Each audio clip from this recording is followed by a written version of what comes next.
And I'm thankful for my kindergarten class who made these wonderful crafts to celebrate Thanksgiving.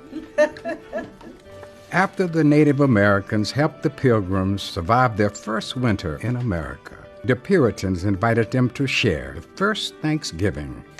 Oh, these are adorably wrong. A 5-year-old made that. Based off of the lies that you taught them. Excuse me? Oh, it's not your fault. These are full of half-truths and historical propaganda.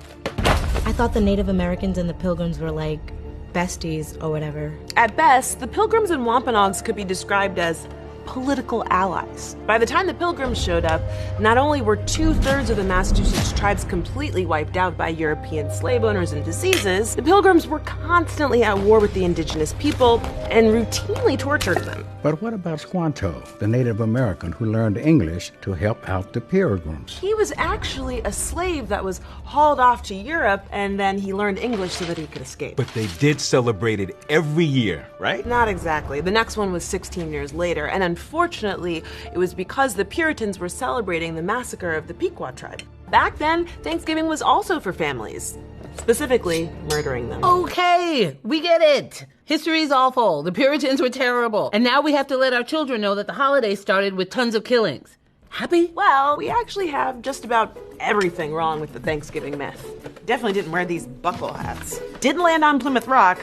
And as for that turkey... No, not turkey. More like venison, fowl, and eel. Oh!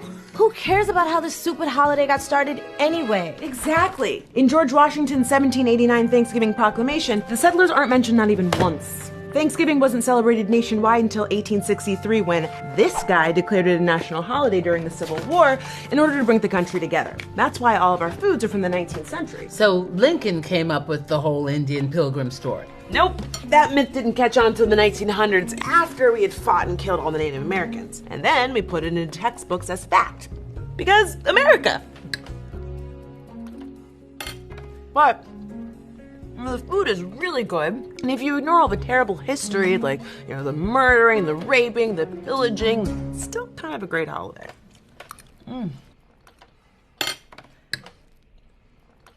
So the Mayflower is a lie. Why do we eat cranberry sauce? What about stuffing? Is Black Friday really just a capitalist conspiracy to get poor people to buy things so we can't truly live out a populist revolt? Or is it Really in America? Is this really in America? And what about corn? I'm never telling you the truth ever again. One historical narrative says that the Pilgrims were off firing their guns when the Wampanoag tribe just showed up, presumably to find out why the white folks were shooting up the place, which is a question that we still ask this very day.